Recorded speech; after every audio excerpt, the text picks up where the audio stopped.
Gracias. Ok. Y ahora vamos nuevamente a nuestro material. ¿Sí?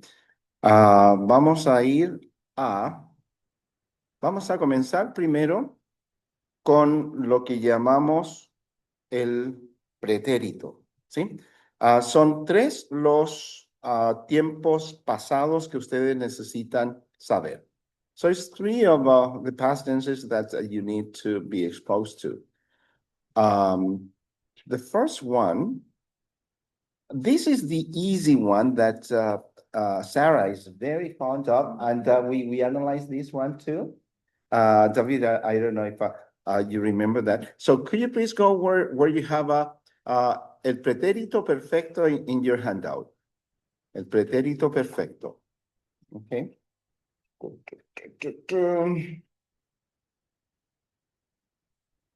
So you have el pretérito, then you have el imperfecto, and then after that, el imperfecto, you have el pretérito perfecto. Are you there?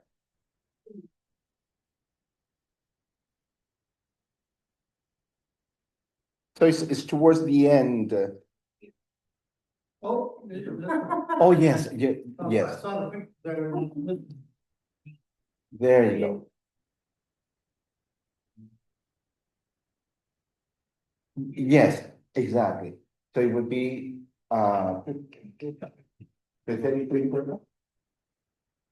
Pretérito perfecto. Perfecto. Perfecto, perfecto. Todo es perfecto. Everything is perfect. Okay. So for this one, we have to learn two components. Okay. The first component will be verb to have. But in this case, it's not the verb to have that we learned in the past when you say yo tengo. Tienes cerveza, sí, tienes agua con gas, etcétera, etcétera. No, that one only works with nouns, and this one only works, this verb to have only works with a verb. So when you say, I have studied, I have traveled, I have listened to music, etc. So this is only good with the so-called pasado participio, the past participle. So when you say, I have studied, right? So let's get really acquainted to this verb to have, which is I have done something. Could we read it out loud? And let's go with yo he. After me, please. Yo he. Tú has. Vos has. Él, ella, usted ha. Nosotros, nosotras. Hemos. Vosotros, vosotras. Habéis, and ellos, ellas, ustedes, han. That's component number one. Yo he, tú has, etc., etc. So if you have, I don't know if in Romanian you would have this. I have done something also. Yes, and so similar. Now I have a question for you. In that perfect tense, when you say I have worked, etc., that verb to have is the same one as when you say I have a dog, I have a house, I have a car. Yes. It is the same, not in Spanish. So in Spanish, I have a car, yo tengo un carro, but I have driven my car, yo he, and then this little formula here, which actually you have it in your second page here. You see where it says past participle, the second, like the page after that. Do you have it? Or have I included that? Yes or no? ¿No lo tienen?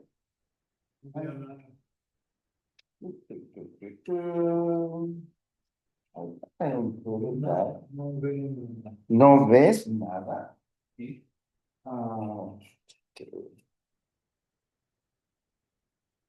Okay, so to the rescue.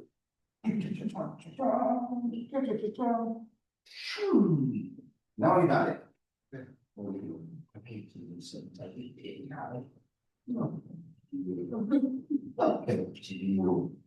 Bien.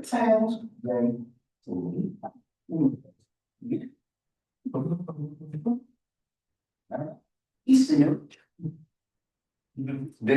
Okay, so this part, past participle, has the following formula. Okay, so nosotros tenemos verbos terminados en ar, ir, ¿correcto? Esta es tu fórmula. Para los verbos terminados en ar, la terminación es ado. Okay, so we are already familiar with I have, right? So what if I wanted to say I have studied? So we know that, oh, studied. So estudiar is my target, is an verb.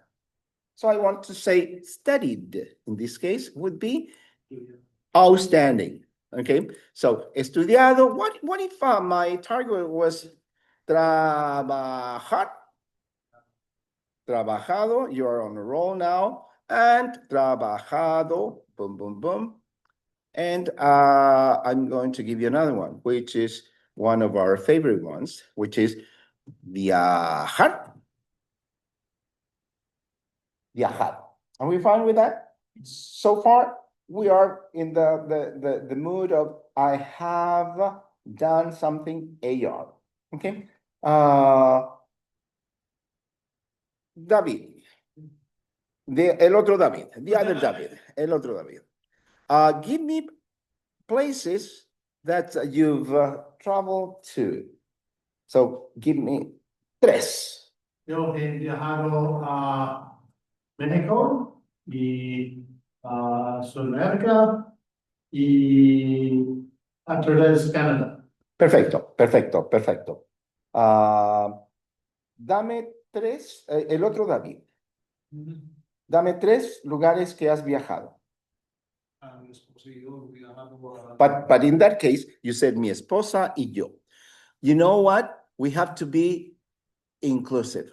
Otherwise, your wife will be mad at you. You're including your wife. So you're not the star anymore because it's we. So go for it. Mi esposa y yo habíamos viajado a muchos lugares en el mundo, en Costa Rica y en Perú, en mucho tiempo en México.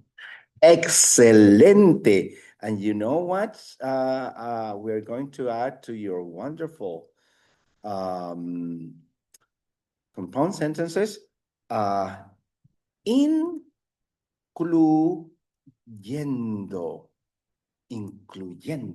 including. So you'll go back to what you were saying, David. That's so excellent. So you'll go, my wife and I have traveled to many places in the world, including, and then you would specify those places. So we're targeting now fluency. Go for it. Viajado.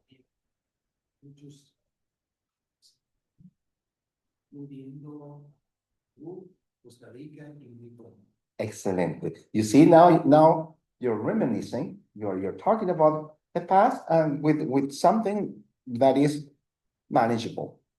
My wife and I have, and then traveled. Excelente. Okay. Same thing. Yeah.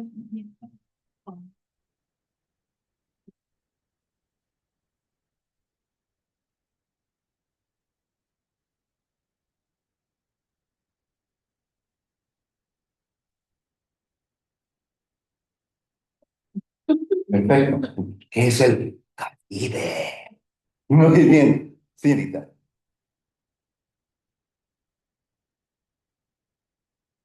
Viajado. And that's the danger of this, because it's too close to say viajando, which is traveling, versus Viajado, traveled. Go again.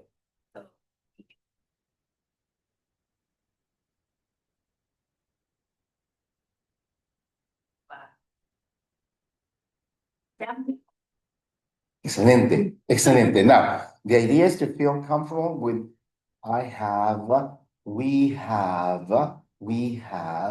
Okay, so we have that verb. Yo he, tú has, usted, ella, él, ha, nosotros hemos, vosotros habéis, ustedes, ellos, han.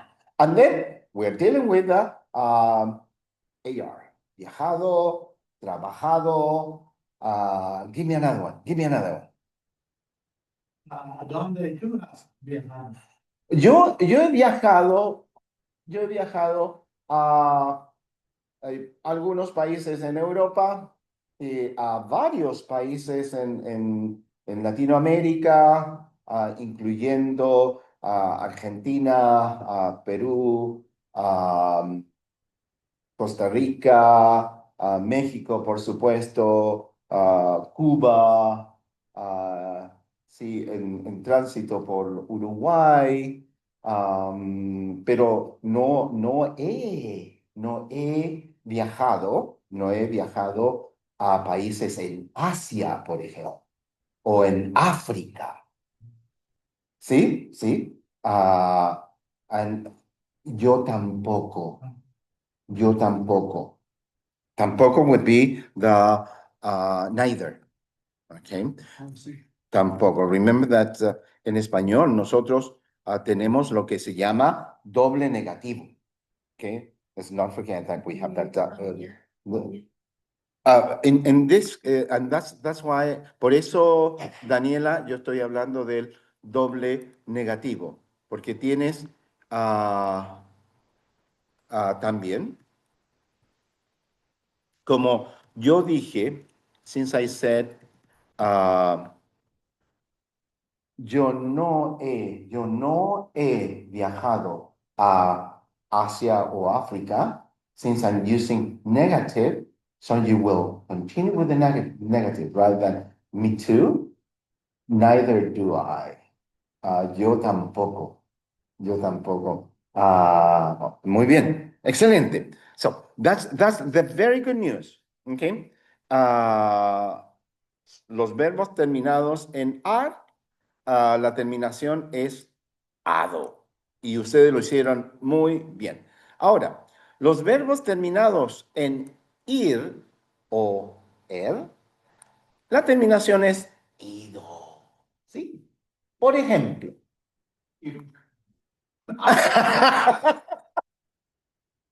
Es, me gusta mucho, me gusta mucho. ¿Repita? Correcto, correcto. Vivir es uno. Ah, lugares, places.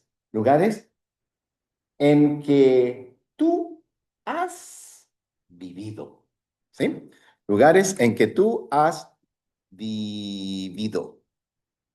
Por ejemplo, yo he yo he vivido en. Yo he vivido en. Sí, vamos a comenzar contigo. ¿Dónde has vivido antes? Perfecto. Muy bien. Yo he vivido en Rumania y en Canadá. Señor, lugares donde usted ha vivido. Excelente. Muy bien. Lo siento, yo solo he vivido en Canadá. Recuerden que la palabra solo, ¿sí? La palabra solo. También ustedes pueden decir solamente. So, las dos palabras son iguales. ¿Sí? Entonces, solo, y acá es la sutileza del idioma. Solo. Bum, bum, bum, bum. Solo con acento y solo sin acento. You have two words, one with an accent and the other one without. Esto es igual que solamente, solamente. So these two words are the same, solamente. So whenever you have the word solo with an accent, it's the same as solamente, which of course means only. Okay, so yo solo he vivido en Canadá. Yo solamente he vivido en Canadá. Y la palabra solo, sin acento, significa...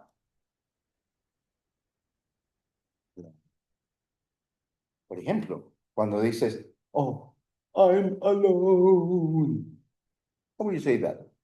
And that would be temporary, but temporary. Whenever I say temporary with verb to be, remember that we have two verbs to be. But let's go back to verb to be. So verb to be will have two possible answers. Verb to be could be either ser or correcto, correcto. And whenever I include there the expression temporarily, correcto, temporary.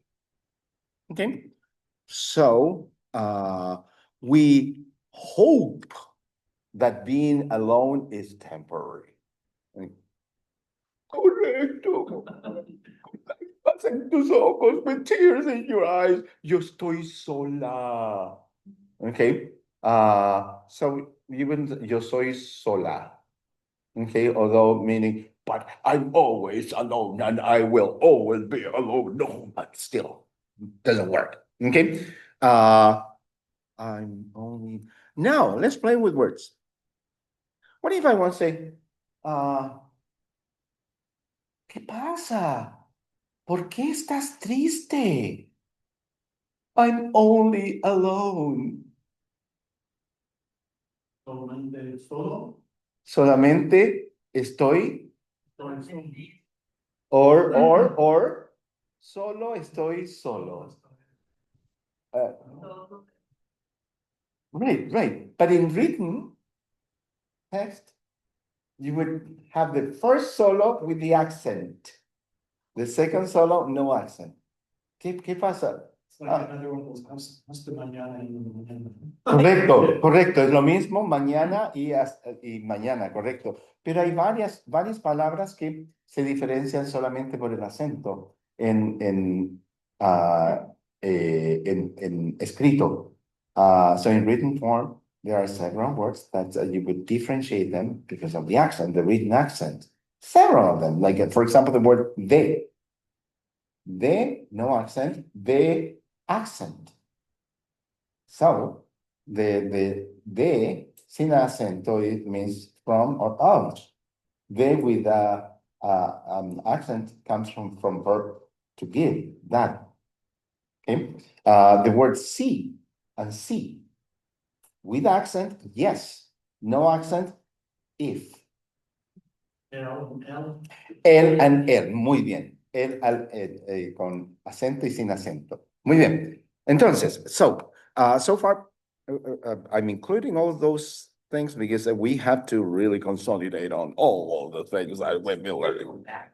To what you were like, I. Correcto.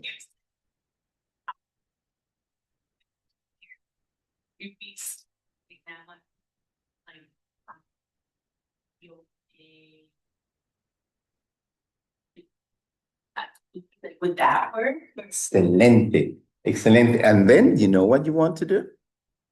Then you want to start practicing other vocabulary that would clarify what you're saying. And don't forget that you could also drop the yo. Meaning, yo he vivido, you drop the yo. Excelente. He vivido aquí, and then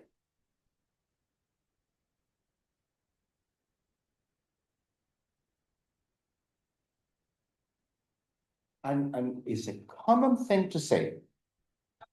¿En cuántos países has vivido? Oh, he vivido aquí toda mi vida. I've lived here all my life.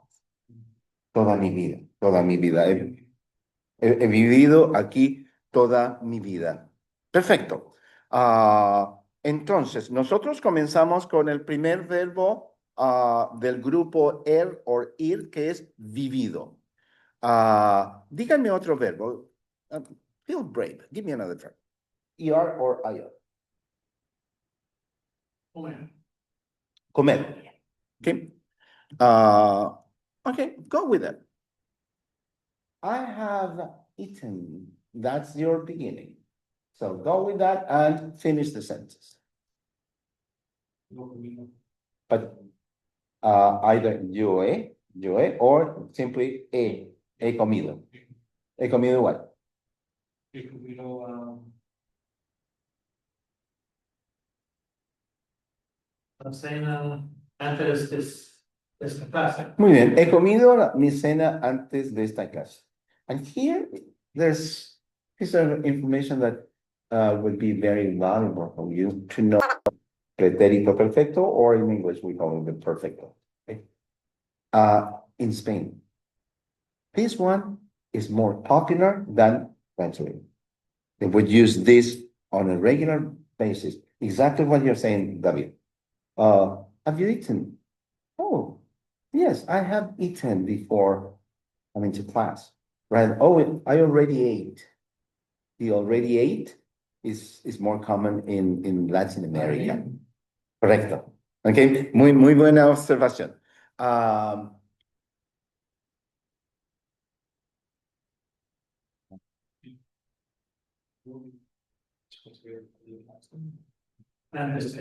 Antes de. I've eaten before the class. Yo he comido antes de clase. Okay, now, this is the very good news. Okay, and this works beautifully. Except, I know, like good all exceptions. So, olvidar, olvidado, partir, partido, etc. Okay, and past participle, that would be irregular. Boom, boom, boom, boom. Okay, so these are the regular ones. Hablar, hablado. Comer, comido. Vivir, vivido, which are the ones that we've been practicing. Now, here, there's a long list of those ones that are irregular. And in your traveling experiences, you might have seen signs. Abierto. Yes. Opened. And then, what if it was the opposite? You're out of luck. It's closed. You see? Where are they coming from? Cerrar, AR, cerrado. Abrir is an irregular one. Abierto. Okay, let's go with more that are common, are popular, but they are irregular. Cubierto. Cubierto comes from cubrir. Okay. I have covered. Oh, you know what? That pot needed to be covered. How will you say I have covered the pot? Pot. Cubierto el estanque. El estanque. Yeah, I could go with that. He cubierto el estanque. Muy bien. And then this.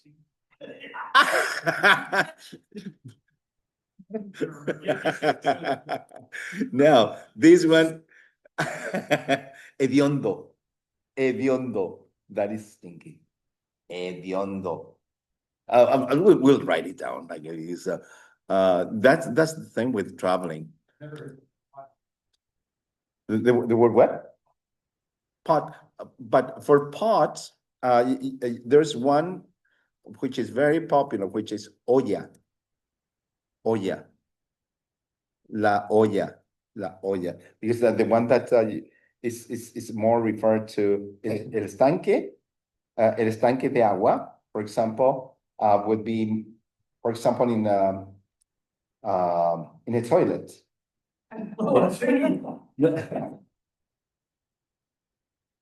But I mean, it's the tank. In a container. El contenedor, that's right, el estanque. So that's why, el estanque de agua, the water container, el estanque de agua.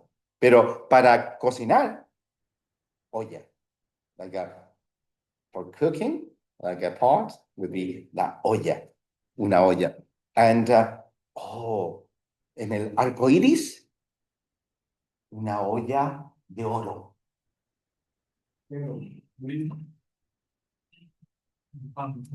Out of gold. Y el arco iris. Let's say. Correcto. That would be rainbow. Correcto. Arco iris. That is the equivalence of rainbow. El arco iris. Entonces, al final del arco iris hay una olla de oro. ¿Correcto? Muy bien. Let's continue with those irregular ones. So we have, and this is very popular.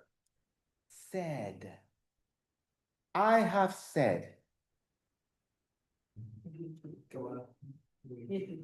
Beautiful. Now, my spouse has said to me. And the to me, you put it before the verb.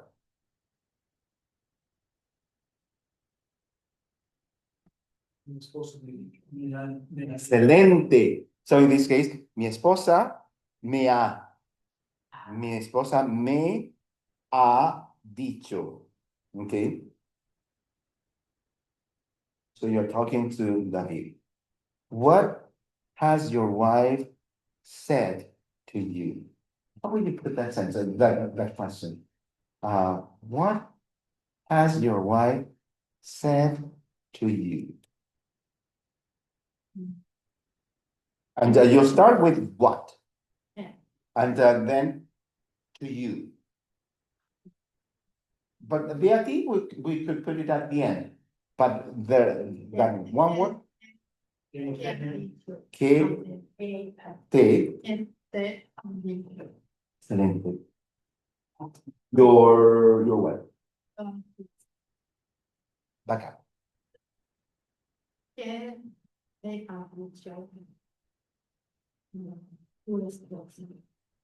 My wife has said many things to me. Mi esposa.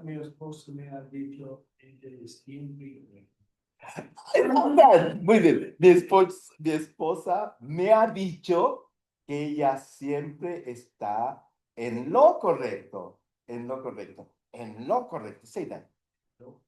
En lo correcto. Paca. Mi esposa siempre me ha dicho que está en lo correcto. Go for it.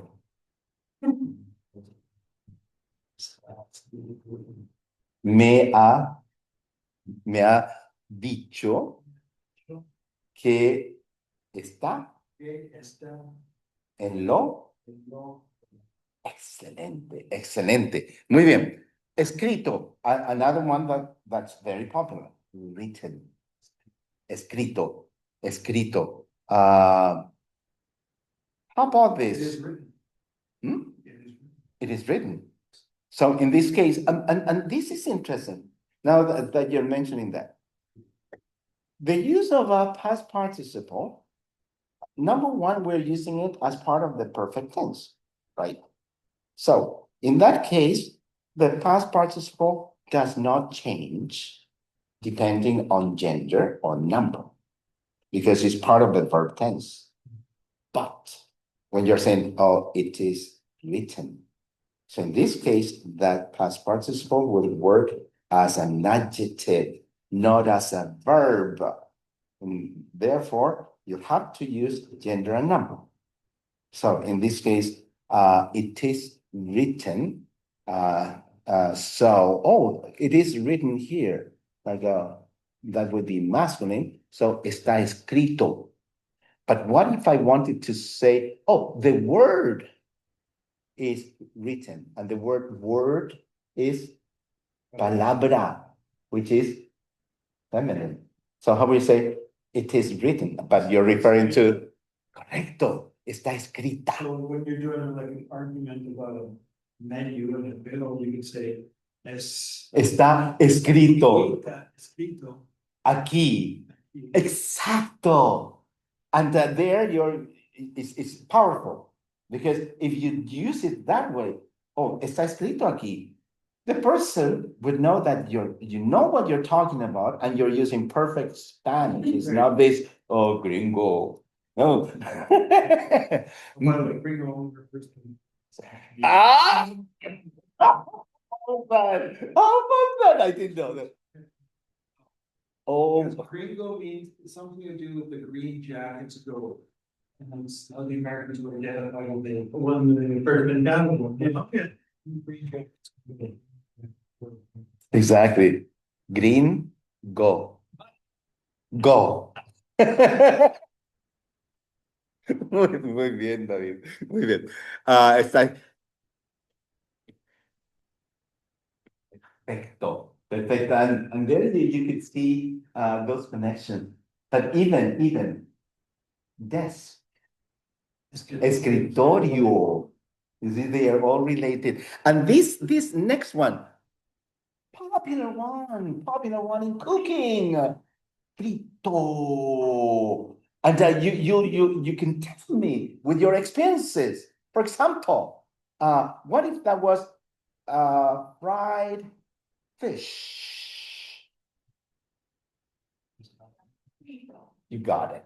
Pescado frito. But now, what if that was French fries, which is but it's you're saying papas fritas. You see that? Oh, now I get it.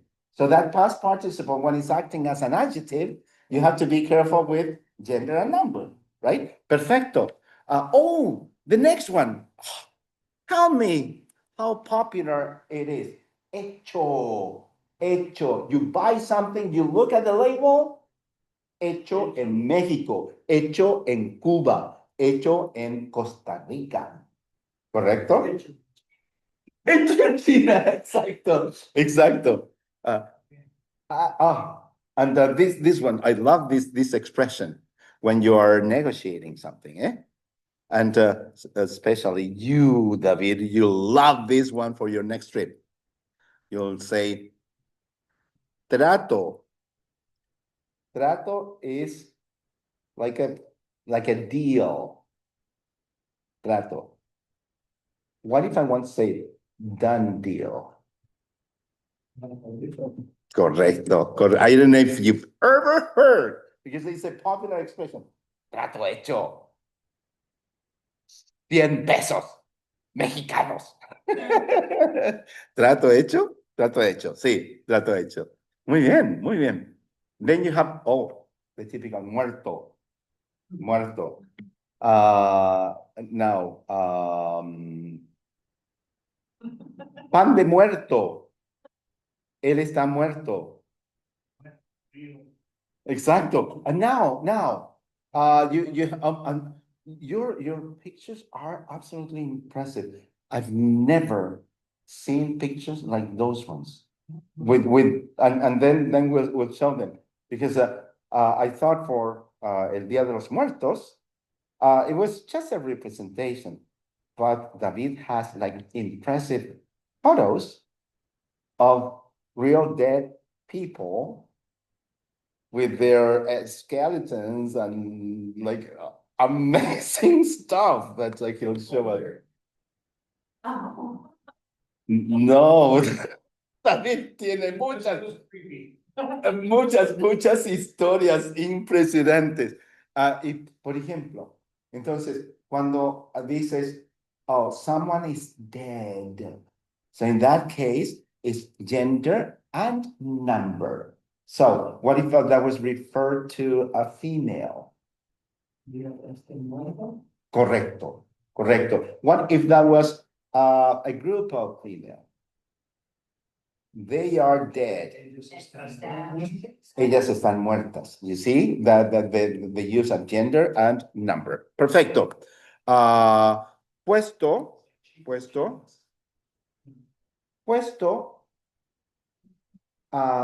supuesto. That's a very good expression. And also, to put on. Okay. So, hey, David. ¿Dónde está mi camisa preferida? Where's my favorite shirt? I'm wearing it. So, you would say, I have it on. So you would say, la tengo. No tengo. And then you use put. But we're talking about camisa. La tengo puesta. La tengo puesta. No, because I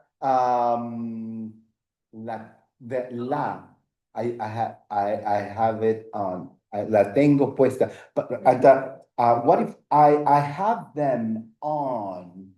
What if we were referring, hey David, en mis zapatos favoritos. Oh, I have them on.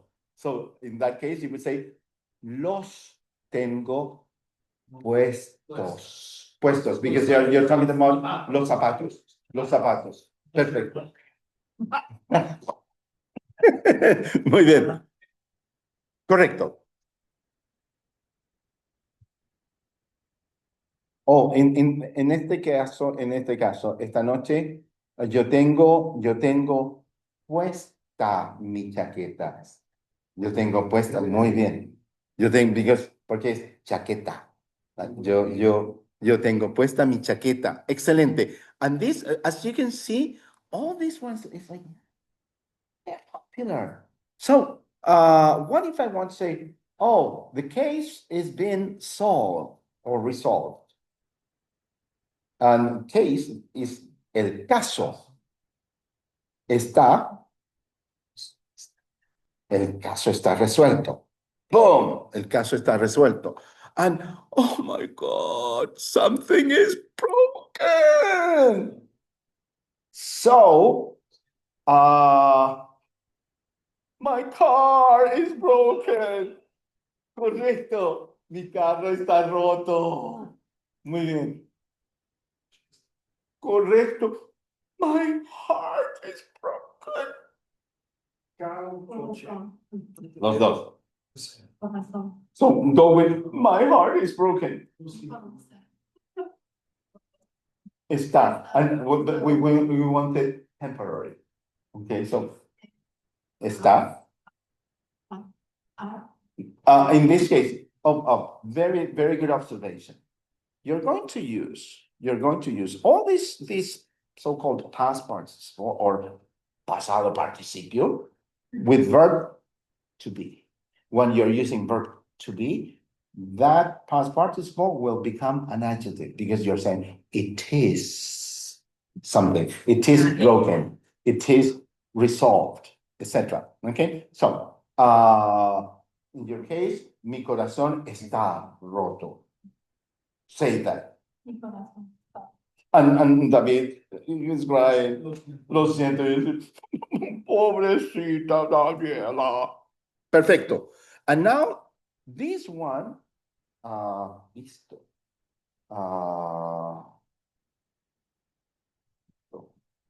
It is because that comes from verb to see, right?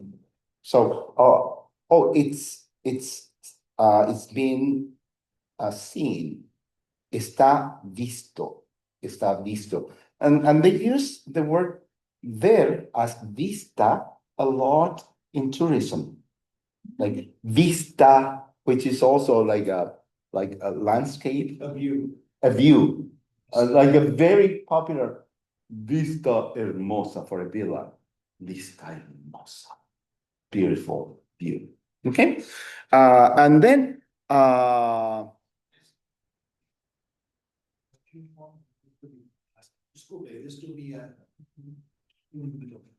Visto una guerra But in that case, don't forget that you're using it as a verb, which is fine. You're saying, has visto? Have you seen?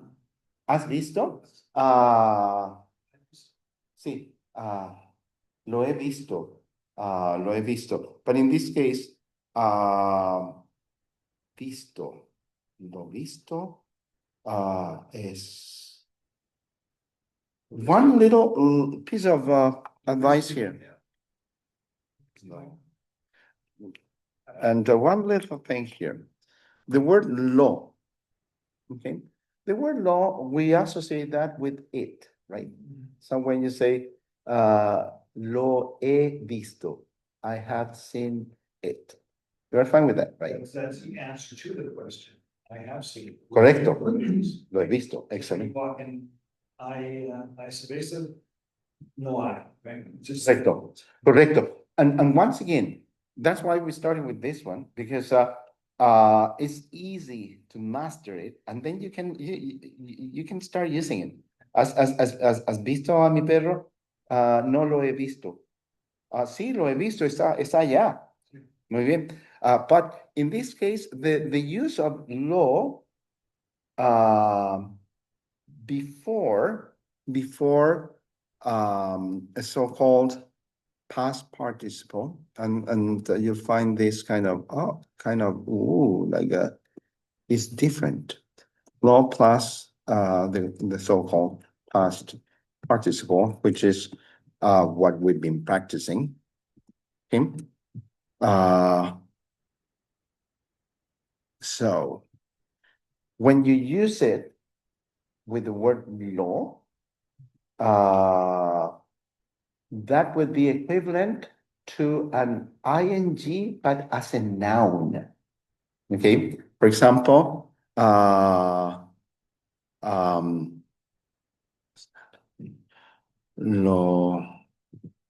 lo visto. So that would be what I have seen. So as a thing, I like what I have seen. Me gusta lo que he visto. Okay. And what if I say, what if I want to say, oh, I like what I have eaten. Me gusta lo que comido. But in this case, lo que he comido. What I have eaten. Okay, muy bien. Me gusta lo que he comido. Or, oh, me gusta lo que has comido. I like what you've eaten. Okay. Another one would be what is being said. So as a noun, lo dicho. Because remember that said as participle is one of those irregular ones. See? Me gusta lo que has dicho. Okay, as you can see, it's like, I kind of like using this as your first past tense. Are we fine with that? So we're going to go now. So that's the past participle and the so-called perfect tense. Okay. Now, could we go to the second past tense? And in this case, I think is the first slides that you have here, which is called el pretérito. Are you there with the preterite? El pretérito? Now, this is an action. Well, it says Spanish has two simple tenses to indicate actions in the past: the preterite, el pretérito, and the imperfect, el imperfecto. The preterite is used to describe actions or states that began or were completed at a definite time in the past, and that's crucial. When you are able to attach a period of time to something that was completed, you use preterite. So it was a completed action in a definite time frame. Okay, for example, daily activity. Your daily routine, you could perfectly well attach a time frame for that. Oh, I woke up this morning, I got up, took a shower, I shaved, I had breakfast, etc., etc. All that is preterite. Okay, so with that, these are your two sets of endings. I'll give you the subject pronoun. Could you please give me the conjugated form of verb comprar? So I want to say I bought. Okay, so I'm moving from I have bought to simply I bought. Okay, go for it. Yo, tú, usted, ella, él, nosotros, nosotras, vosotros, vosotras, comprasteis, and one more. Ustedes, ellos, compraron. Okay, so go with the real stuff. Tell me something that someone bought for you. For example, mi esposa me compró una camisa. That's my sentence. Mi esposa me compró una camisa. Give me another person who bought you something. Mi jefe me compró una nueva computadora. Excelente. Mi jefe me compró una nueva computadora. Let's report that by saying, David's boss bought a computer for him. Okay. I'm going to stop you right there because that's so perfect, David. El jefe de David compró. In that case, we are going to introduce there for him. And the for me, for you is that, remember when we were practicing last day? In that case would be le. Remember, like I have these two columns, the so-called direct object pronouns, where we'll have the lo, la, los, las, right? So that is direct, is the what. This one here, we call it indirect, and you'll associate that with le, les. All the other ones are the same. When you're saying me, te, they are the same for both. And nos, os. But the different ones are lo, la, los, las, le, les. So in this case, we want to say for him, which is le. Okay, so let's report that.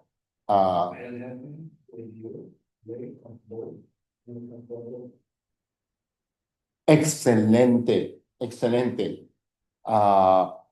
Now, both of you are working with the same company. And you're saying, our boss bought a computer for us. No jefe. But in that case, would be correcto. No, he's right. No, Because he bought it. Yes. Those.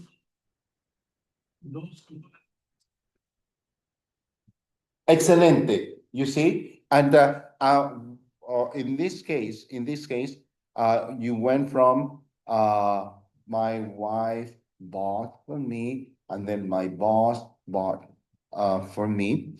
Now, let's go with ER-IR. The good news is that it's the same set of endings. Okay, could you do the same thing? I'll give you the subject pronoun until you give me the conjugated form of the verb. Let's go. Yo, tú, usted, ella, él, nosotros, nosotras, vosotros, vosotras. Correcto, ustedes, ellos. Perfecto. Same thing with abrir. Yo abrí, tú abriste, usted, ella, él. Abrió, nosotros, nosotras. Abrimos, vosotros, vosotras.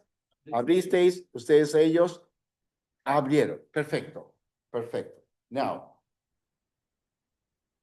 ¿Cómo se dice? They opened a new Mexican restaurant in St. Albert. Oh, oh, oh, oh, oh, oh, oh, oh, oh, oh. Oh, oh, oh, oh.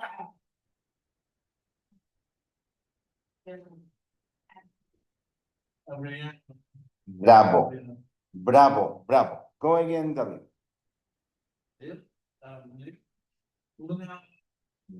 Un nuevo. Perfecto, perfecto. Now, what if you open? Oh, correcto, yo abrí un nuevo restaurante en St. Albert. Okay, so far, we want to keep track on what we're doing. We were from, I have opened, and in this case, that opened is irregular, which is abierto. Okay, so I have opened. It's not irregular here. You're absolutely right. You're absolutely right. Beautiful. Exactly, exactly. And so that's why, you have that handout. So yes, my recommendation, because so far we are in past tense number 2. Then we'll add past tense number 3 as reference today. But then next class we'll continue practicing, because we want to have a very good exposure to past tenses. So yes, you're absolutely right. When you say, I have opened, and we know that opened is irregular, which is abierto. Yo he abierto un restaurante. And now I want to say, I opened. So that would be, yo, perfecto, yo abrí un restaurante. Okay, un restaurante nuevo. And now, of course, here comes the irregularities. And the first ones here are because of phonetics. Okay, we learned in the past that these 2 letters, they have different sounds depending on the vowel that would follow them, right? For example, the letter C would have the sound K for ka, ko, hu. Ka, ko, hu. But you have the sound S for se, si. Are you with me there? And in Spain, they have another sound, which is pe, pi. The combination of CE and C, you'd be more exposed to that in Europe. You're more exposed to say gracias, gracias, to say cinco, right? That is the pronunciation in Spain. But so you have, right? Depending in Barcelona, and you said it so well in Barcelona. When you go there, you have to say Barcelona. Muy bien, muy bien. So that's why buscar, if I added that, if I took out the AR and if I added, as we were practicing here, the E, it wouldn't work directly, because you would change the sound from buscar to busé, right? Therefore, the only way of keeping that k sound is by putting a QU. Busqué. Buscar is to look for. What if I you were saying, I was looking for you, or I looked for you? Yo te busqué. Yo te busqué. ¿Dónde estabas? En la cantina. Muy bien, muy bien. Muy bien. Same thing with good. Llegar. llegar.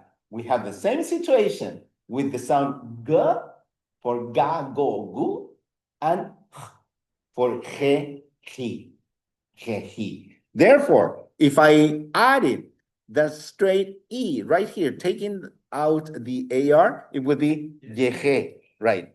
Therefore, you must include a U in between to soften the sound. Yo llegué.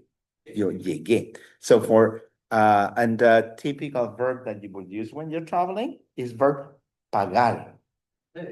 Pay. How will you say, I paid already? That is, I paid, but I want to say I paid. Correcto. And to say already? Ya. Correcto. Sí, ya pagué. Señor, ese sombrero. Oh, ya pagué por él. ¿Qué te pasa? Muy bien, muy bien.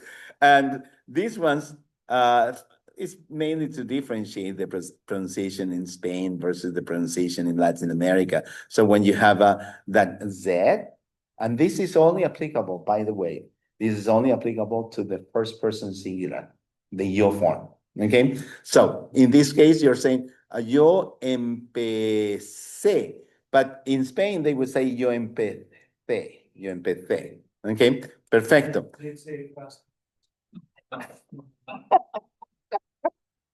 And this other piece of information is very, very useful. Very useful.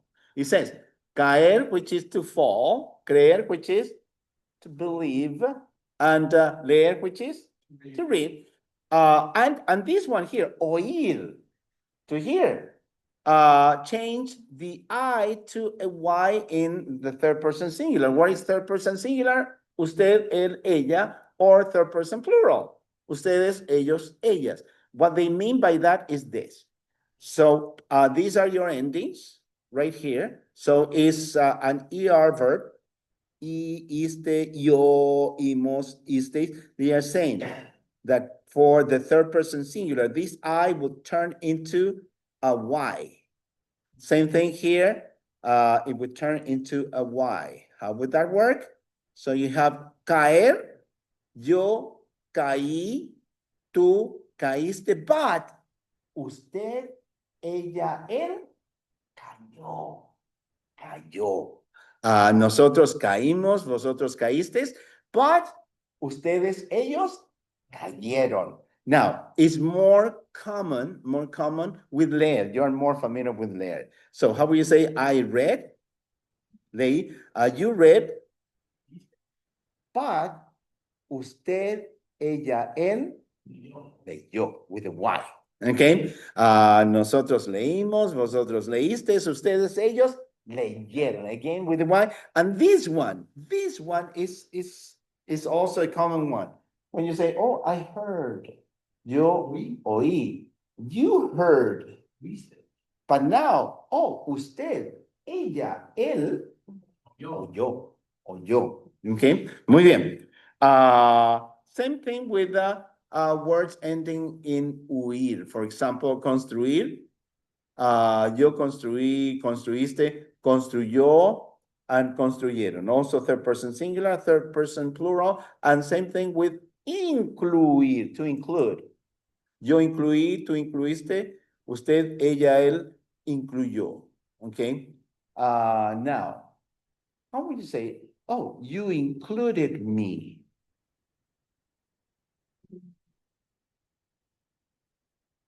Excelente. Tú me incluiste. ¿Cómo se dice? She included him.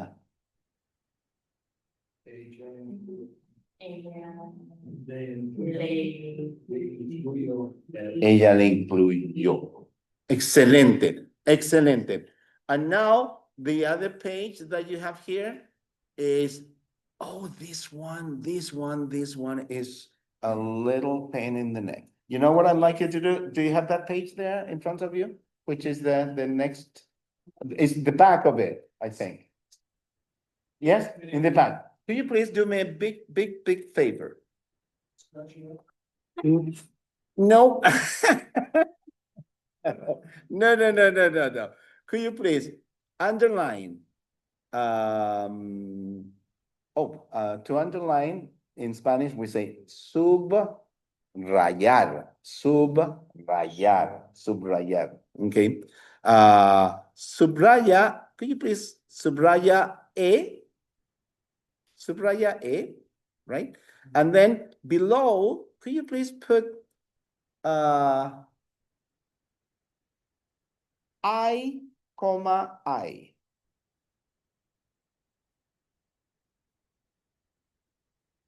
Okay. These are the so-called stem changing verbs. Now, the first stem change is applicable to simple present tense. Let's go back to simple present tense. What do we remember about stem changing verbs in simple present tense? The stem change would be applicable to all persons except, correcto, nosotros and vosotros. Those two ones, all the other ones would undergo the stem change. Okay, impress me in simple present tense because now we are consolidating all the stuff that we've been learning. So how would you say pedir is to ask for? How would you say I ask for? Simple present tense. So what you have to do, you have to take out the IR and then you would add an O. But then you would apply the first stem change. Pido. Are you with me there? Yo pido. Yes. So we have two stem changing right there, right?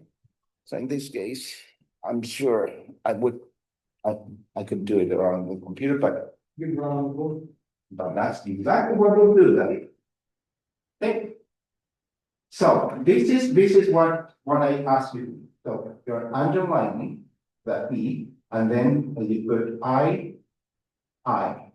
So that is two stem changing verb, and this is only applicable to IR. Only applicable to IR verbs.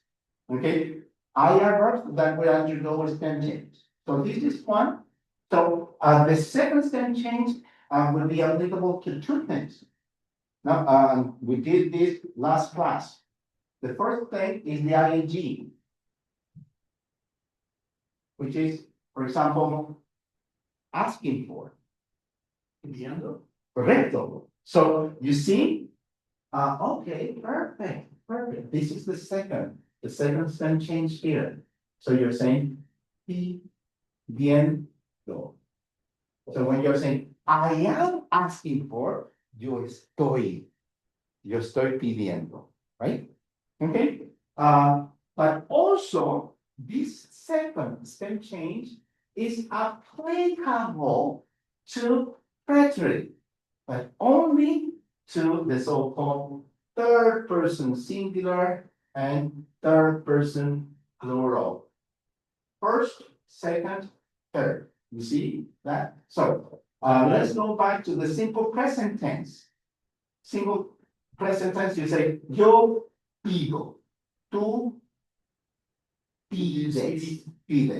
Usted, ella, él pide. Pero nosotros pedimos, correcto. Vosotros, vosotras pedís. And then, ustedes, ellos, back to stem change. But in simple present tense, pide. Okay, pide. And now let's go with the so-called preterite. For preterite, oh, interesting. For preterite, I'm using the second stem change, which is also I. But this is only applicable to the person. Singular, plural. Therefore, here you're saying, I asked for. See that? Yo pedí. Now, what if we want to say, I asked you for? Yo te pedí. Yo te pedí for. I asked you for a bed. You didn't do it.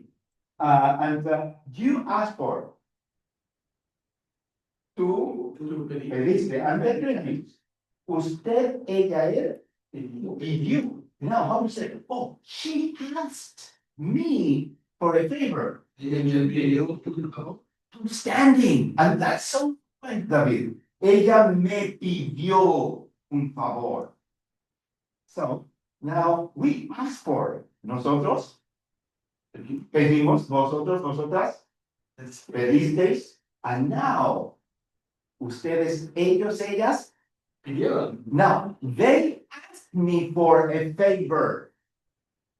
Ellos, Un favor. and that is high quality Spanish. Because it's not easy. That one over there is more solid visually speaking. Why? Because this is a stem changing verb in simple present tense. So I will underline that and then I'll go with the first stem change.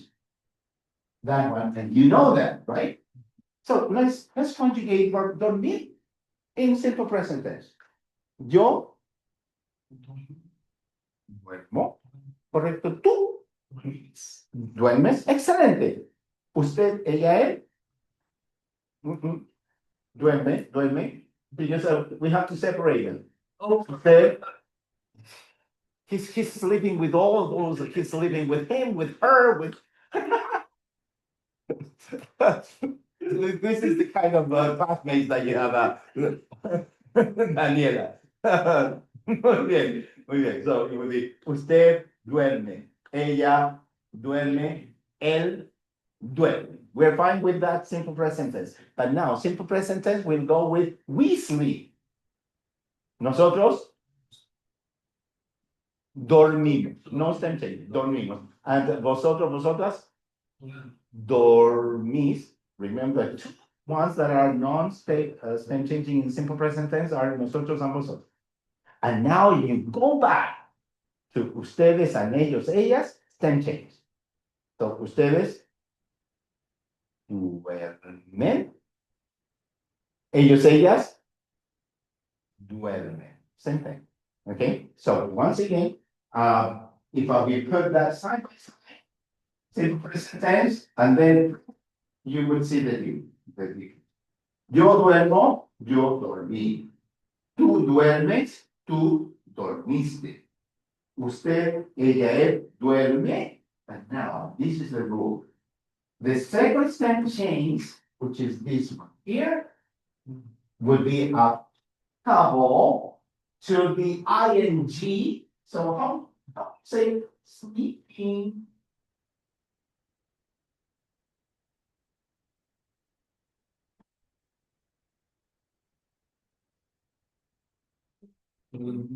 Durmiendo. Second stem change. But these second stem change is also applicable to third person singular, third person plural. So if you want to say, I slept, yo dormí. You slept, tú, usted, ella, él, durmió, the third person singular. And then, nosotros, dormimos, vosotros, dormisteis, and now third person plural. Ustedes, ellos, durmieron. Perfect. Now, that is also applicable to all these guys here. So, could you please do the same thing that you did there with the second stem change with these guys? Underline this,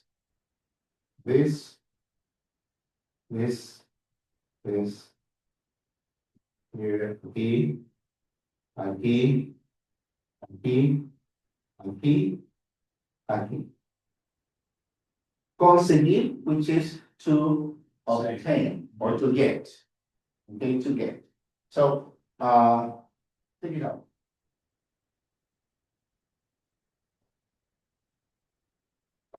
Conseguir. So the first one would be the same situation as pedir. Let's start. Okay. Conseguir is to obtain or to get. Or we say, I obtain. You conseguir. But I obtain simple present tense. Simple present tense. Like I want to say, I obtain or I get. Obtain present tense. Present tense. Excelente. Yo consigo. Consigo. Yo consigo. But then, if I wanted to say, I obtained, I thought, Conseguí. yo conseguí, outstanding. But now,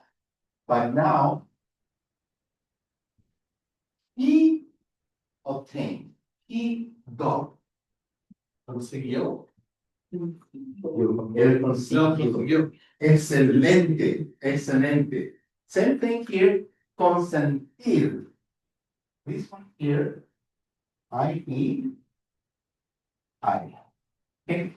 Consentir is to consent, but also is to smile.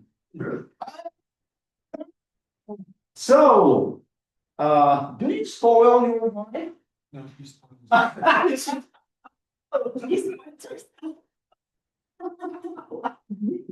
Muy bien.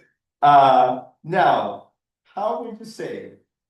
My spouse spoiled me. My spouse spoils me. Así que present tense.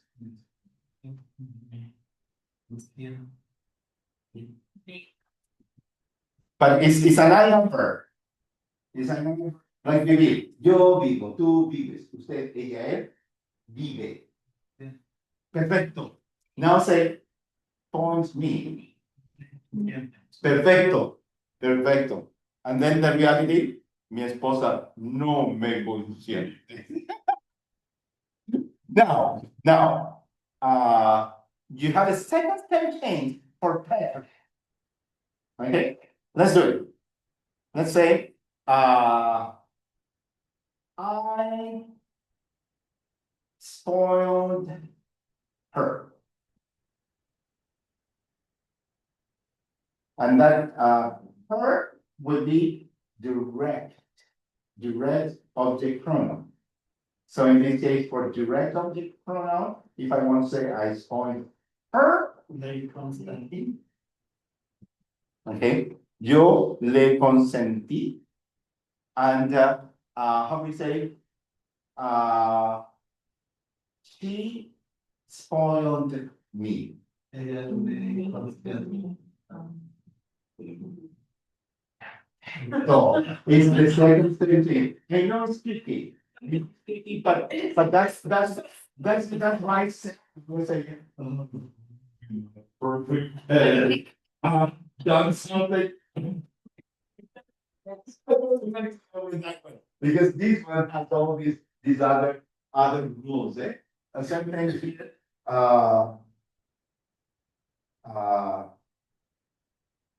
so that would be I-E, I.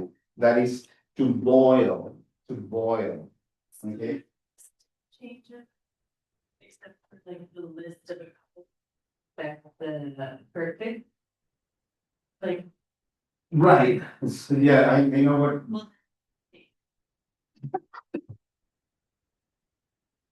well, I know, because for the perfect tense, don't say rain, like this. No. Beautiful. So that is the situation with this then changing verb. So I'll give you the rest of the following here. Same thing here for to die. Muero, and then murió. Muero. Died. He died. Él murió. Okay. Preferir. Yo prefiero, right? Correcto. But then, for the second tension, you have so for example, how do you say? I prefer, but she preferred. Okay, let's try. Perfecto, yo prefiero, it's something that you prefer. But in this case, we want to say my spouse preferred in preference, which is it's an IR, so I know it's yo. yo, but it's a third person singular, so I have to use the second sentence, which is y. Prefirió.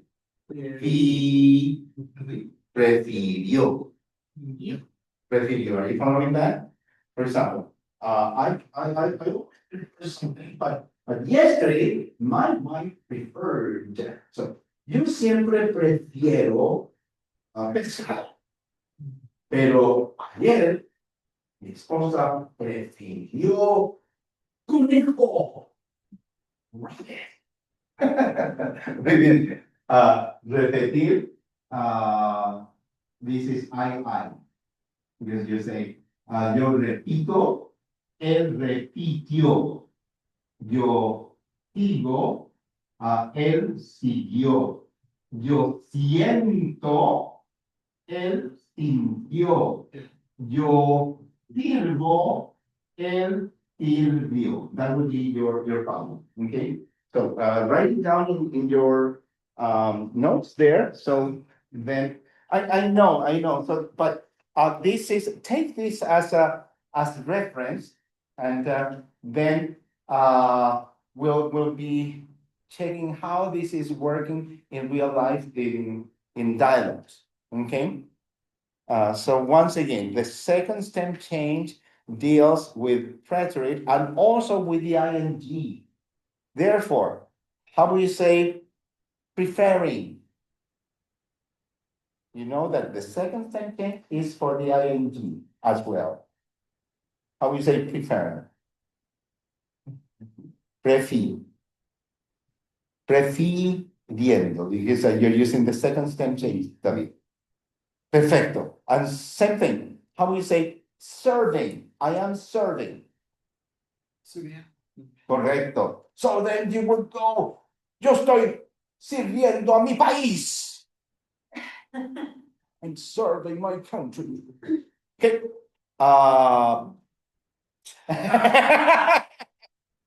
Beautiful. So that is the business with this. So I'm going to so I hope you don't mind me to erase that when you took note. I got it.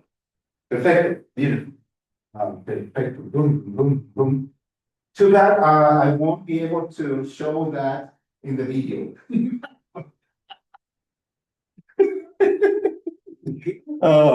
Muy bien.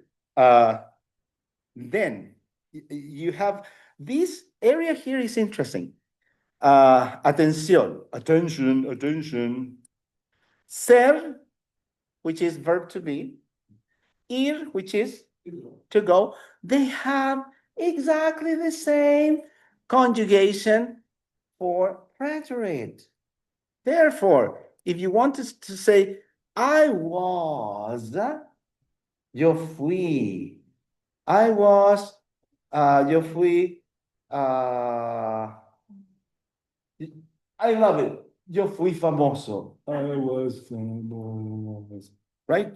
But then it's the same as when you want to say, I went.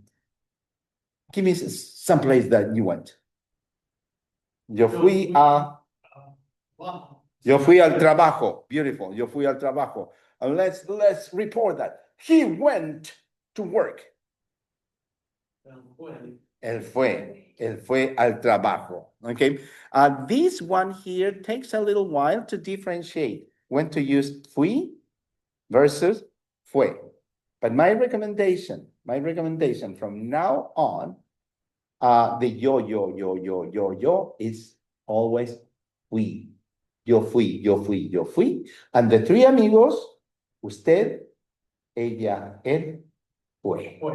And we also include that other amigo, which is it. When you say, oh, it was a pleasure. Fue un placer. Okay, muy bien. The other thing they are saying here, that also have irregular preterites.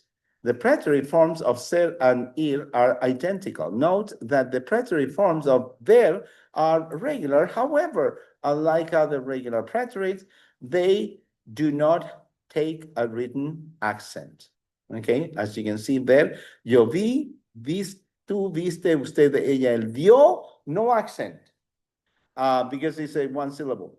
Nosotros vimos, vosotros visteis, ustedes vieron. This one is really hard to master, and even for this one, for native speakers of the language. Lots of native speakers of the language would make this one mistake. The preterite of I is hubo, okay? And even in plural, just use hubo. For example, what if I want to say, oh, there was a party at David's house? Hubo una fiesta en mi casa. Muy bien, hubo una fiesta en mi casa. Hubo una fiesta en mi casa, so that would be the good old there was. So, once again, it takes a while to master that, same as when you say there is, the tendency is is, because in your head, there is. Okay, perfecto. And then these ones here are all irregular. So that's why Sarah is really fun of the other one. These are all irregulars. So in these ones here, some of them are even bananas. Now, let's try some of them. How would you say? Oh, by the way, and do we know what andar is? No. And that is one of the verbs to walk, and that is to walk, but also is to ride. For example, to ride a horse, to ride a bicycle, to ride a motorcycle. So you say, andar a caballo. That is to ride a horse, andar a caballo. Caballeros is one gentleman. Es vaquero. Vaquero, because it comes from the word vaca, cow, vaca, vaquero. And it's spelled with Q-U-E-R-O, vaquero. Vaquero. Very good question. Caballero, vaquero. Beautiful. Now, in this case, andar is to walk or to ride. For example, if I want to say, I ride a horse, I would say, yo ando a caballo. What if you were, oh, you know what? I rode a horse yesterday. How would you say that?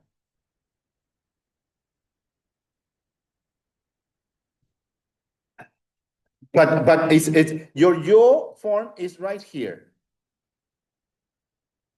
So go for it.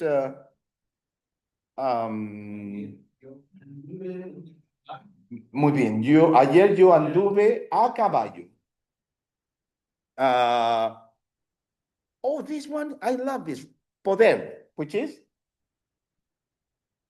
No. To be able to. How will you say? I was able to. So you have it, the first one. Pude. I was able to ride a horse. Pude andar un caballo. Pude andar a caballo. Pude andar a caballo, chicos.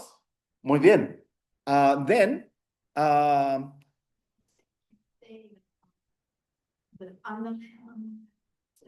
there you go. Exactly. And you've heard that. Ándale. Comes from andar.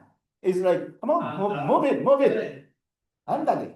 You Ándale. know. Exactly. Muy bien. Very good observation. Muy bien. Ándale.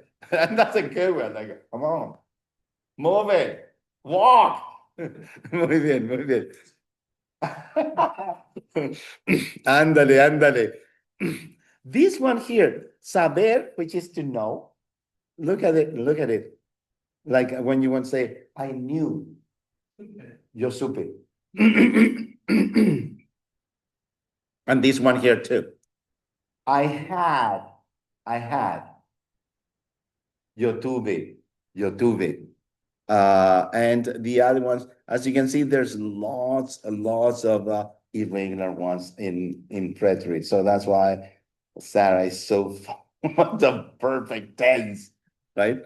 Okay, so but anyways, these are this is a very common one. When I say I said, because we learn how to say I have said, which is Yo he dicho. Remember that? Dicho.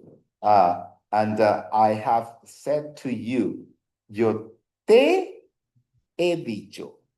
You have said to me, to me has dicho. So the dicho is for all of them. You just work with yo he, tú has, usted, etc. But not these ones here. When you want to say, I said, dije, dije. How will you say, I said to you? Yo te dije, yo te dije. And there, you're talking to your wife. Yo te dije, mujer. I said to you, woman.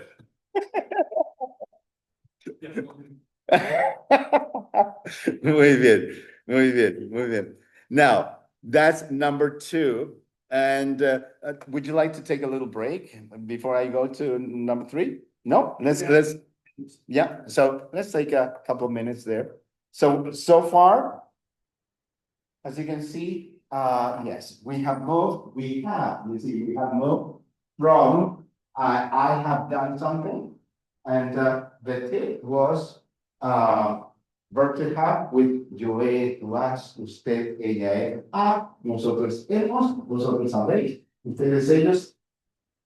And then the second part, which is the past participle, for is AR, hablado, ER, ido, hablado, comido, bebido, right? And then there's that list of irregularities. Dicho, puesto, etc., etc.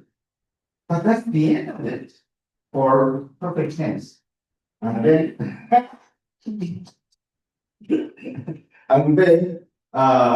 then is the so-called practice, which is more popular in Latin America than in Spain. In Spain, they are smarter. I think to be the perfect tense. And of course. But the thing, you know what my advice is? You know what my advice is? If you feel comfortable using perfect tense, use it. But the thing is when you're listening, when you're so okay, so that exactly. But nothing wrong with you answering that with your perfect tense. They will all understand that. You see?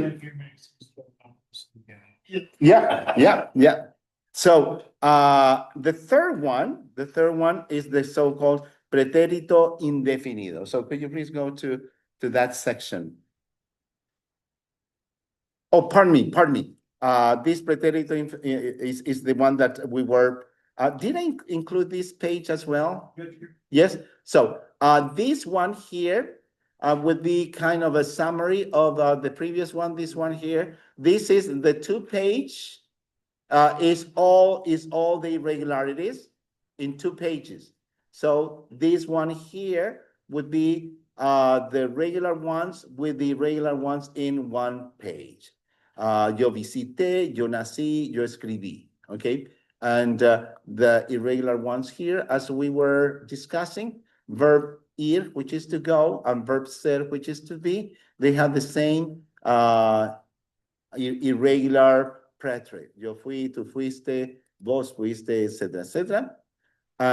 And then these are some of the irregular ones. So what they did here, they grouped some verbs with a certain new tense.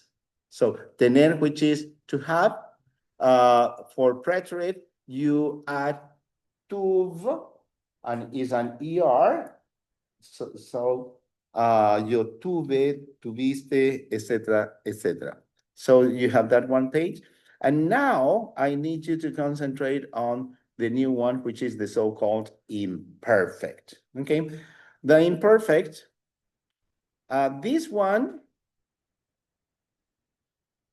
The very good news, the bad guy here is the preterite. Preterite is the bad guy. The imperfect is not too bad, the way you would build it. What is difficult is knowing how to use it. So the imperfect, you're going to use the imperfect in certain conditions. The first condition is activities that you used to do, you don't do anymore. In English, you need a little phrase. You need to say, oh, I used to eat whatever. I used to go to places. I used to blah, blah, blah. Not in Spanish. In Spanish, you have an actual verb tense. And how does that verb tense work? Easy. AR, as simple as that. So could you please conjugate? We are dealing with imperfect. Could you say, I used to walk?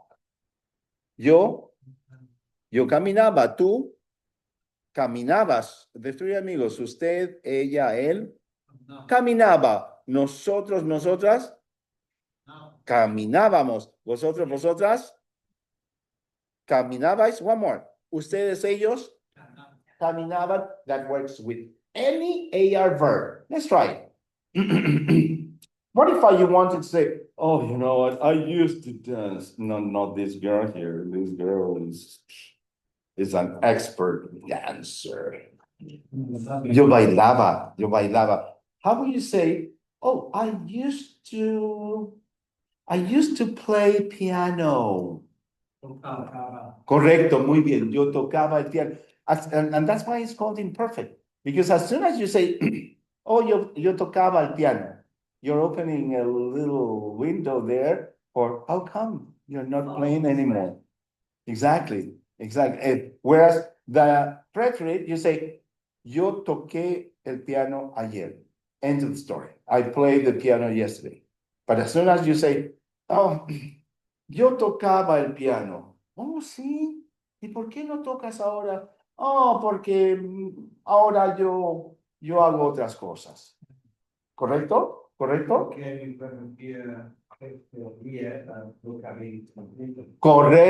You see, you have your preferences there. Now, ER, IR, ia. Could you please remember those two endings or sets of endings as aba, ia. And the first person singular in both situations and the third person singular, they are identical. You see here, you say, yo caminaba, tú caminabas, usted, ella, él caminaba. Could you conjugate the verb? The verb is when you say, well, I should. For example, I should study. Yo debo estudiar. Okay. Now, conjugate that with yo, debía tú, debías usted, ella, él, nosotros, nosotras, debíamos, vosotros, vosotras, debíais, ustedes, ellos, debían. Now, abrir, same ER, IR endings. So how would you say, oh, I used to open. Yo, abría tú, abrías usted, ella, él, abría nosotros, nosotras, abríamos vosotros, vosotras, abríais ustedes, ellos, abrían. Okay. What is the good news? There's only two or three irregular imperfect ones. What are they? These are the ones. Ir, which is to go, ser, which is to be, and ver, which is to see. Okay, now, could you please conjugate I used to go? How will you say that? Give me a sentence with I used to go to places. No, iba a la playa. Yo iba a la playa. Yo iba a la playa todos los veranos. So what are you implying there? every single summer, I used to go to the beach, right? I'm going to other places now. Perfect. Give me some other place that you used to go. Yo iba a la playa. Yo iba a la playa. Give me another one, David. Yo iba a Europa. You see, like, and the thing is that then you have to continue a little conversation because yo iba a Europa. ¿Y por qué no vas ahora? No, you're not going anymore. Oh, porque blah, blah, blah, blah. Okay, perfecto. The second one is very popular because one of the conditions of using this one is describing people or actions in the past. So, for example, your accident. Okay, so could you please describe this situation? Oh, yeah, I was driving my car. Yo iba en mi coche cuando yo choqué, when I crashed con otro carro o con otro coche. How was the other car? Could you describe the other car? So, it was a blue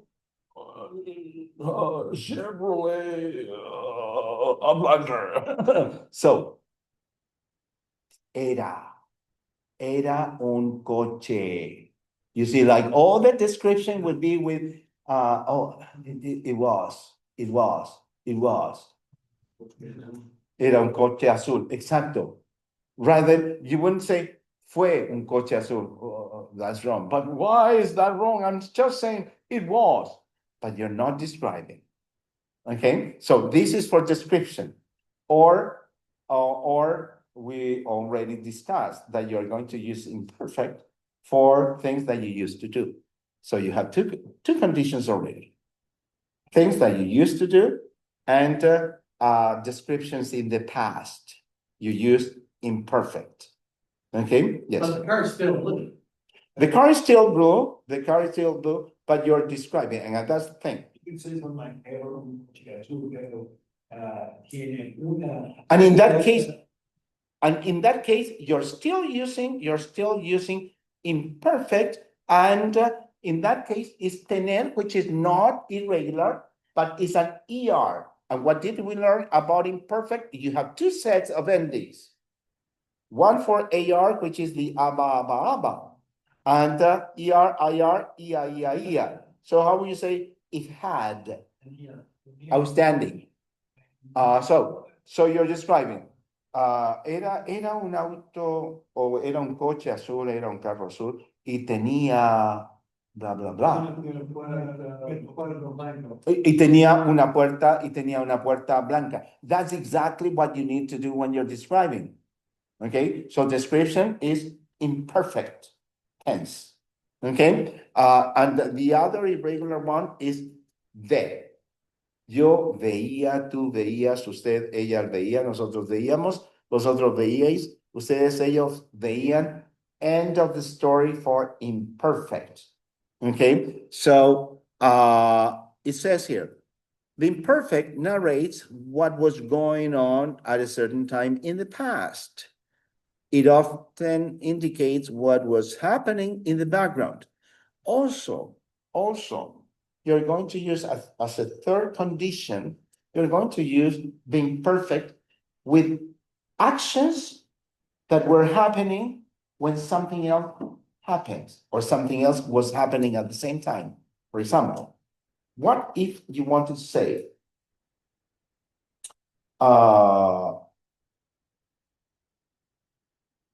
I was having my breakfast.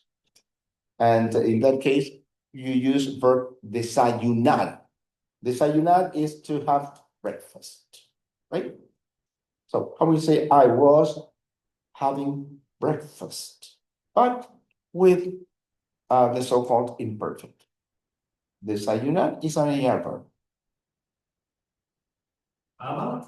Yeah, but give me the verb. No, desayunaba.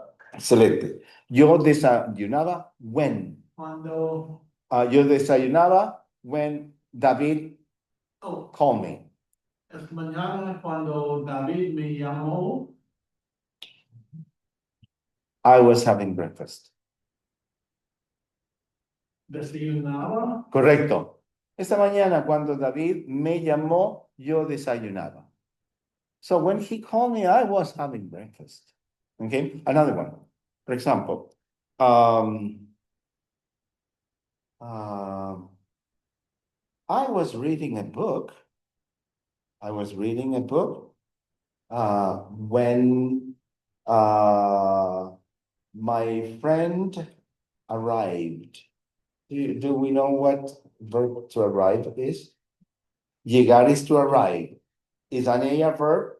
So that action of arriving, take it as an abrupt change of the situation. So you were doing this when this happened.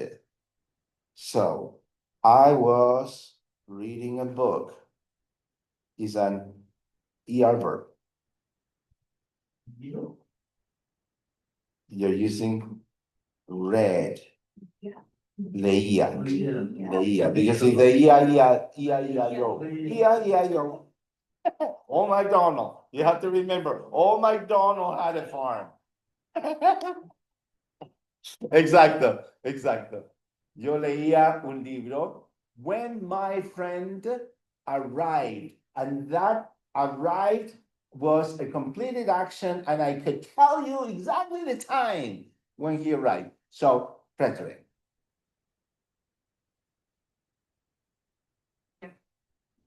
I started.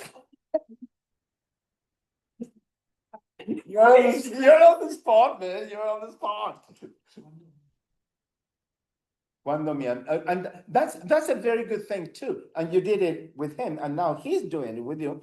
He's twisting the order of the sentence, which is fine.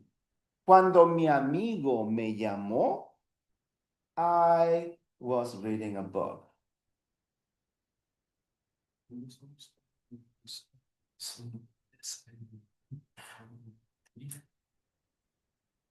Me llamó. Me llamó. And in this case, and that's the other option. The literal translation of I was having breakfast, which is yo estaba. And then having, so in that case, yo estaba desayunando, the ing. That's both are exactly the same.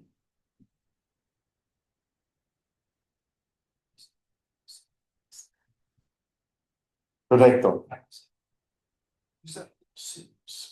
Phrase. I was having breakfast. What? So, I love it. All of a sudden, then you change the verb tense right away. So that's why you want to have the reference of the three verb tenses. Nothing wrong with perhaps using the perfect tense. Nothing wrong with doing that. But then, as David is saying, now there are circumstances where then you would need to use the other two. When you were saying when, suddenly, cuando de repente, hey David, ¿cómo estás? Me llamó. You see, like you were like, oh no, you were like, and then ring, ring, ring, ring, ring, ring, ring. Hola David, ¿cómo estás? You see, so an action in progress.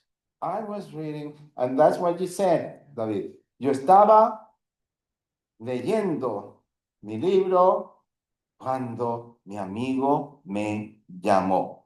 Okay? Perfecto. Now, let's recap on this by, could you please go at the end of your handout there, you have a, now, could you concentrate on this dialogue, but could you please go to where it says actividad 10 at the very bottom? Yeah. I should have included I should have included a manual to read that. Exactly. Muy bien, muy bien. So, could we read out loud this section here? And then let's see if we have the time to, if we don't have the time to listen to this, I will send it to you, the listening. Ready? Count to three, read it out loud where you start with Verónica. Uno, dos, tres, go.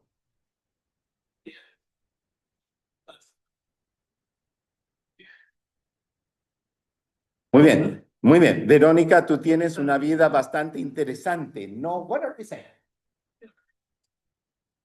Exactly. So don't forget that in English you use those tag questions. Like you have a very interesting life, don't you? All right. Okay. So that the no would be right. Okay. Bastante is quite. So now you have another word to use rather than muy. So you could use muy, muy ocupado. For example, yo estoy muy ocupado. Yo estoy bastante ocupado. I'm very busy. I'm quite busy. Okay, muy bien. Then continue, please, reading out loud. Uno, dos, tres. Yes, yes. Well, you could say so. And then next, could you continue reading, please? Uno, dos, tres. Our first past tense. What past tense is that? You have lived. So it's the perfect tense, right? So we have because you have lived in many places, right? Can you please continue reading out loud? Uno, dos, tres. Bueno, nací y viví en Argentina hasta el año 2008. Y cuando finalicé mis estudios, me fui a México. And here she is telling her story with years. So time frame. Therefore, we're using the so-called preterite. Could you please, do you have any idea what's happening there? Perfecto. So I was born and I lived in Argentina until. Okay, continue, please. Finalizar is to finish. So, and excelente. So as you can see, preterite, preterite, preterite. Okay, continue reading out loud. See? Caray. ¿Y qué hiciste en México? What's the question? Exacto. Continue, please. Recorrí un poco el país, busqué un trabajo. Perfecto. We're still using preterite. So, what are we saying there? Al principio, viajé. Recorrí un poco el país. Correcto, correcto. Travel around. Correcto. Quedarse is to stay. So then I decided. Exacto. Continue, please. What is the question? Exacto, exacto. Continue, please. But in Spanish, don't lose. En un momento trabajé de camarera. Perfecto. Perfecto. Perfecto.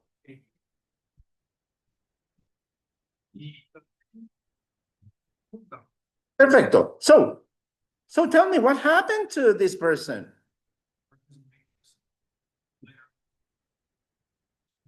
Oh, and then they called me. they called me. So that's why it's important to know those endings, because now you would know that, oh, ellos me llamaron de un hotel en y me fui a Puerto Vallarta.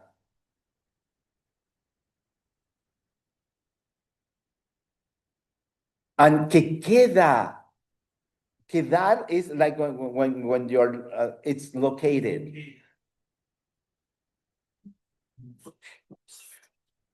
Yeah. Excelente, excelente. And just read it out loud and we'll call it a day. Qué bonito, ¿no? Sí, muy bonito. Y luego ya te fuiste de México.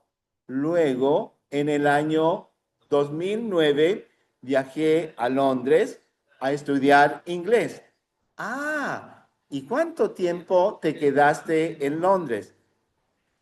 ¿Sí? Ah, muy bien. Y luego, ya entonces, es cuando te viniste a España, ¿no?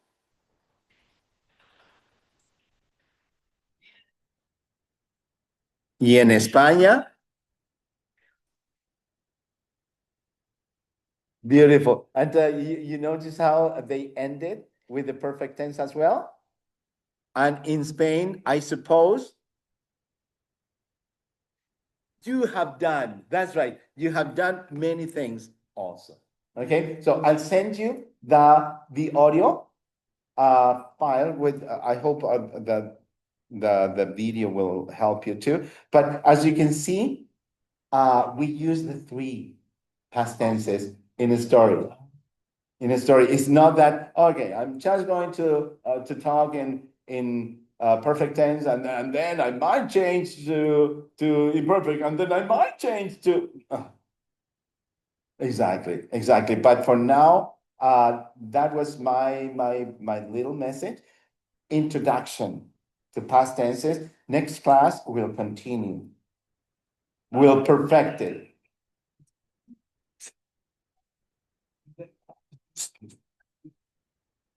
Qué bonito, ¿no? Yeah. The no, correct. And sometimes that would be confusing for English learners. And don't forget that we also use the double negative. Uh, uh, and we use it even if it's a positive thing. Tú, tú trabajaste en esa compañía. No, bueno, trabajé. That no, like goes like exactly.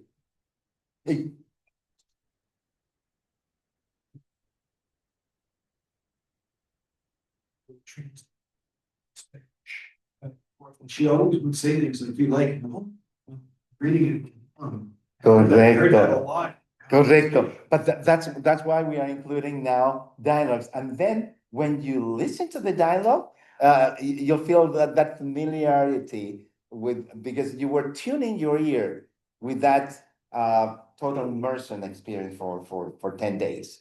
You see? So that's why we'll continue analyzing the three past tenses, but I'm going to include more like audio files and some videos for you, but we'll analyze it with the transcript. So then you would know exactly the way we're doing now. Then when you listen to that, you'll go like, whoa, that's really fast. But then listen to that again, knowing what they are saying. And you'll see how the three past tenses, they all have a function. Okay, so that was your class today. Muchas gracias.